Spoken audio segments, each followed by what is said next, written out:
আজ আমরা একটা খুব চেনা গল্প নিয়ে একটু বসব, টুনটুনি আর বুদ্ধিমান কাঠবিড়ালি। অনেকেরই হয়তো ছোটবেলায় শোনা বেশ সহজ সরল গল্প। খুব পরিচিত। কিন্তু আমরা আজকে চেষ্টা করব এই সহজ গল্পের একটু গভীরে যেতে, মানে এর ভেতরের ভাবনাগুলো, চরিত্রগুলো কেমন, তাদের পছন্দ অপছন্দ, এই সব নিয়ে একটু নাড়াচাড়া করতে। হ্যাঁ, ঠিক বলেছেন। এই যে ছোটদের নীতিকথার গল্পগুলো, এগুলো তো আমাদের প্রথম জীবনের পাঠ দেয়, তাই না? কিন্তু একটু যদি থামা যায়, চরিত্রগুলো কেন এমন করছে সেটা ভাবলে দেখবেন জীবনের বেশ অন্যরকম দিকও বেরিয়ে আসে। যেমন এই গল্পটায় শুধু ওই পরিশ্রম বা ভবিষ্যতের ভাবনা এটুকুই তো নয়, দুটো একদম আলাদা জীবন দর্শন। আবার ধরুন অহংকার, বিনয়, এইসব মনস্তাত্ত্বের ব্যাপারগুলোও কিন্তু আছে। টিকে থাকা লড়াইটাও তো ফুটে ওঠে। একদম। গল্পটা তো শুরু হয় টুনটুনিকে দিয়ে, বেশ লাইভলি, চঞ্চল পাখি। কিন্তু শুরুতেই একটা জিনিস কেমন যেন লাগে, ওই যে ওর গানটা, আমি টুনটুনি রানী, কারো চেয়ে আমি বেশি জানি। হ্যাঁ, ওই লাইনটা। এই বেশি জানি ভাবটা, এটা কি শুধুই ওর আত্মবিশ্বাস, নাকি একটু অহংকারের দিকে চলে যাচ্ছে? আপনার কি মনে হয়? দেখুন, আত্মবিশ্বাস তো ভালো জিনিস, কিন্তু যখন কেউ ভাবতে শুরু করে যে আমি অন্যের চেয়ে বেশি জানি, তখন মুশকিল। ওটা কিন্তু অহমিকায় পাল্টে যেতে পারে। টুনটুনির ক্ষেত্রে হয়তো সেটাই হয়েছিল। সে হয়তো তার নিজের গান, নিজের আনন্দ, এই নিয়ে এত মগ্ন ছিল যে ভাবতেই পারেনি জ্ঞানের আরও অন্য ধরন আছে, যেগুলো ওর জানা নেই। মানে ওর জগৎটা ছিল খুব ছোট, নিজের মধ্যেই। ঠিক। আর এই ভাবনাই কি ওকে পরে বিপদে ফেলে? অন্যদিকে দেখুন কাঠবিড়ালিকে, সে তো একদম উল্টো। একদম উল্টো। মাটির নিচে শুধু খেটেই চলেছে। টুনটুনির চোখে হয়তো সেটা খুব একঘেয়ে, নিরানন্দ কাজ। হ্যাঁ, কিন্তু কাঠবিড়ালি তো ভবিষ্যতের কথা ভাবছে, শুধু ভাবছে না, কাজও করছে। এটা কিন্তু শুধু দূরদর্শিতা নয়, এটাকে বলা যায় বাস্তব বুদ্ধি, প্র্যাকটিক্যাল উইজডম যাকে বলে। বাস্তব বুদ্ধি, ঠিক। সে জানে শীত আসবে, তখন খাবার পাওয়া যাবে না। এই জ্ঞানটা সে কাজে লাগাচ্ছে। আর দেখুন, ওর কাজটা কিন্তু খুব চুপচাপ, কোনো দেখানোর ব্যাপার নেই। ও তো আর গান গাইছে না যে আমি কত ভালো প্রস্তুতি নিচ্ছি। হা, তা বটে। এই যে দুজনের তফাৎটা, এটা আরও বেশি পরিষ্কার হয় যখন টুনটুনি কাঠবিড়ালিকে প্রশ্ন করে, তাই না? ঠিক। সে তো অবাক, কাঠবিড়ালি কেন মজা করছে না, কেন তার মতো গাইছে না, খেলছে না। মানে টুনটুনির কাছে বর্তমানটাই সব, ভবিষ্যতের জন্য যে কিছু করতে হয়, এই ধারণাটাই হয়তো ওর ছিল না। একদম। ওর প্রশ্নটাই ওর জীবন দর্শন দেখিয়ে দেয়। এখন তো মজা করাই ভালো। শুনতে বেশ লাগে কথাটা, কিন্তু যদি ভবিষ্যতের কথা একেবারেই ভুলে যাই, তাহলে তো বিপদ। কাঠবিড়ালির উত্তরটা যে সে শীতের জন্য খাবার জমাচ্ছে, এটা টুনটুনির কাছে তখন হয়তো তেমন জরুরি মনে হয়নি। কিন্তু এখানেই তো গল্পের মূল টানাপোড়েনটা। দুটো ভিন্ন সময় চেতনা, বলতে পারেন দুটো ভিন্ন risk management strategy. Risk management, ভালো বলেছেন। এরপর গল্পের সময় এগিয়ে যায়। এই সময় বয়ে যাওয়াটা খুব জরুরি। হ্যাঁ, সময়টা একটা ফ্যাক্টর। টুনটুনি তার হরি মুহূর্তের আনন্দে আছে, আর কাঠবিড়ালি সে তো আস্তে আস্তে তার সঞ্চয় বাড়াচ্ছে। বাদাম, ফল, এগুলো তো শুধু খাবার নয়, ভবিষ্যতের নিরাপত্তার মতো। ঠিক। কাঠবিড়ালির কাজটা দেখতে একঘেয়ে লাগলেও এর মধ্যে একটা ডিসিপ্লিন আছে, একটা লেগে থাকা আছে। সে কিন্তু বর্তমানের ছোট ছোট আনন্দগুলোকে বাদ দিচ্ছে। কেন? ভবিষ্যতের একটা বড় প্রয়োজন মেটানোর জন্য। Delayed gratification. এক্স্যাক্টলি, বিলম্বিত তৃপ্তি। এটা কিন্তু একটা মানসিক জোরের পরিচয়। সে জানে এখন কষ্ট করলে পরে আরাম হবে। আর তারপরেই আসে সেই মোক্ষম মুহূর্তটা, শীতকাল। হ্যাঁ, ক্লাইম্যাক্স। গল্পের বর্ণনায় ঠান্ডা বাতাস, মেঘলা আকাশ, ঝরা পাতা, এই ছবিগুলো তো শুধু আবহাওয়া বদল নয়, এগুলো আসলে টুনটুনির ভালো সময়ের শেষ হওয়ার ইঙ্গিত, তাই না? পরিবেশটাই যেন একটা চরিত্র হয়ে উঠছে। ঠিক।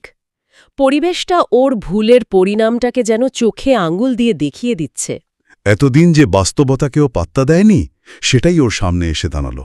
খাবার নেই, এই উপলব্ধিটা, উফ, এটা শুধু পেটের খিদে নয়, আমার মনে হয় ওর ভেতরের ওই অহংকারটা ভেঙে যাওয়ার কষ্টও ছিল।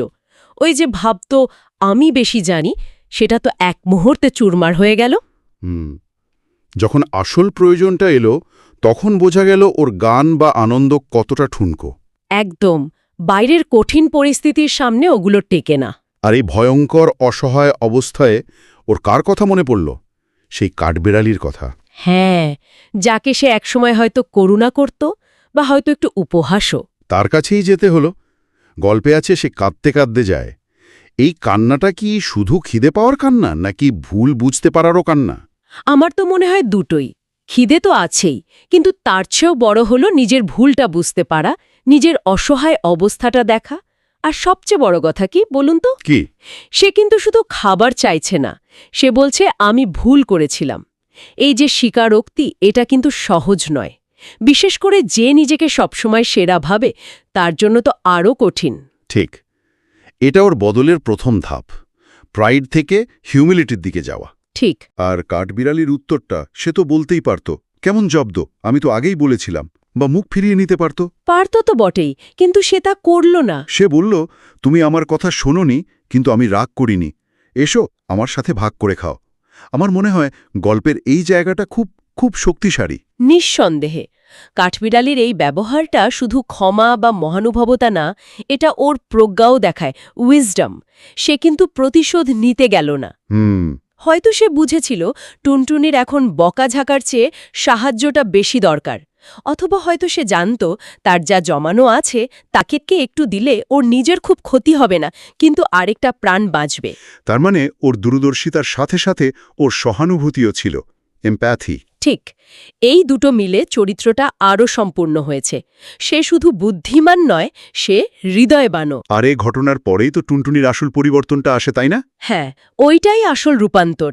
সে শুধু থ্যাংক ইউ বলেই থেমে গেল না, সে প্রমিস করল, আমি এখন থেকে তোমার মতোই পরিশ্রমী হব। এটা তো শুধু মুখের কথা নয়, এটা ওর পুরো জীবন দর্শন পাল্টে ফেলার অঙ্গীকার। একদম। এই ট্রান্সফরমেশনটাই তো গল্পের আসল মেসেজ। টুনটুনি শুধু বিপদ থেকে বাঁচল না, সে একটা নতুন জীবন দর্শন শিখল। বুঝল যে জীবন শুধু আজকের আনন্দ দিয়ে চলে না, ভবিষ্যতের প্রস্তুতি, পরিশ্রম, এগুলোরও দরকার আছে। আর এর ফলে কি হলো? ওদের মধ্যে বন্ধুত্ব হলো। হ্যাঁ, দুটো একদম বিপরীত মেরুর চরিত্র এক হয়ে গেল। এটা কি বোঝায়? বোঝায় যে ভুল থেকে শিখলে, অন্যের ভালোটা গ্রহণ করলে সম্পর্ক তৈরি হতে পারে, এমনকি খুব আলাদা স্বভাবের মানুষের মধ্যেও। গল্পটার শেষে একটা খুব সোজাসাপটা নীতি কথা আছে, অহংকার নয়, পরিশ্রম আর দূরদর্শিতা জীবনকে সুন্দর করে। এই লাইনটা যেন পুরো গল্পের সামারি। হ্যাঁ, ওটা গল্পের নির্যাস। তবে সুন্দর করে বলতে হয়তো শুধু জিনিসপত্র বা নিরাপত্তা বোঝায়নি, হয়তো একটা মানসিক শান্তির কথাও বলা হয়েছে। ঠিক। যখন ভবিষ্যতের জন্য প্রস্তুতি থাকে, তখন বর্তমানটা হয়তো আরও নিশ্চিন্তে কাটানো যায়। তার মানে কাঠবিড়ালির ওই বুদ্ধিদীপ্ত প্রস্তুতিটা ওকে সেই শান্তি দিয়েছিল, আর টুনটুনির শিক্ষা সেটা ওকে শুধু বাঁচিয়েই রাখেনি, তাকে একটা নতুন পথে নিয়ে গেছে। সেটাও তো এক ধরনের সৌন্দর্য, তাই না? পরিশ্রম আর বন্ধুত্বের সৌন্দর্য। তার মানে গল্পটা বলছে না যে মজা করা খারাপ। না না, তা নয়, কিন্তু বলছে যে দায়িত্বজ্ঞানহীন মজা হয়তো বিপদের কারণ হতে পারে। তাহলে আজকের এই আলোচনা থেকে আমরা কি পেলাম? একটা আপাত সরল শিশুতোষ গল্প, কিন্তু তার ভেতরে জীবন নিয়ে কত গভীর ভাবনা লুকিয়ে আছে। শুধু পরিশ্রম বা দূরদর্শিতার গুণগান নয়, অহংকারের কি পরিণতি হতে পারে, ভুল থেকে কিভাবে শেখা যায়, ক্ষমা করা কতটা জরুরি, সহানুভূতির কি শক্তি, এবং শেষ পর্যন্ত একদম ভিন্ন দুজন মানুষের মধ্যে বন্ধুত্ব সম্ভব, এসব কিছুই তো এলো। ঠিক। কাঠবিড়ালির চরিত্রটা আমাদের প্ল্যানিংয়ের গুরুত্ব শেখায়, আর টুনটুনির পরিবর্তনটা শেখায় যে ভুল স্বীকার করে নতুন করে শুরু করা যায়, আর সেটা জরুরিও। হ্যাঁ, আর গল্পটা শেষ হচ্ছে বন্ধুত্বের মধ্যে দিয়ে একটা পজিটিভ জায়গায়। এটা হয়তো এটাও বোঝায় যে জীবনের লড়াইয়ে একে অপরের কাছ থেকে শেখা, একে অপরকে সাহায্য করা, এটাও খুব দরকারি। হয়তো দেখুন, চরম দূরদর্শিতা আর চরমভাবে শুধু বর্তমানেই বেঁচে থাকা, এই দুটো এক্সট্রিম সাইড ঠিক নয়। এই দুটোর মধ্যে ব্যালেন্সটা দরকার। হ্যাঁ, ওই ভারসাম্য খুঁজে পাওয়াটাই হয়তো আসল চ্যালেঞ্জ। আর এখানেই হয়তো আমাদের আজকের আলোচনার শেষ প্রশ্নটা, যেটা আমরা শ্রোতাদের জন্য রেখে যেতে পারি। আচ্ছা। গল্পে তো কাঠবিড়ালির পথটাই সঠিক দেখানো হলো, কিন্তু বাস্তব জীবনে বর্তমান মুহূর্তের আনন্দ উপভোগ করা আবার ভবিষ্যতের জন্য প্রস্তুতি নেওয়া, এই দুটোর মধ্যে নিখুঁত ভারসাম্য রাখা কতটা সম্ভব? খুব জরুরি প্রশ্ন। আমরা কিভাবে টুনটুনির মতো বর্তমানের সহজ আনন্দগুলোকে একটু গুরুত্ব দেব, আবার কাঠবিড়ালির মতো ভবিষ্যতের কথাও ভাবব? এই গল্পটা কি আমাদের সেই ব্যালেন্স খোঁজার পথে কোনো আইডিয়া দিতে পারে? এটা নিয়ে অবশ্যই ভাবা যেতে পারে। এটা নিয়েই না হয় ভাবা যাক।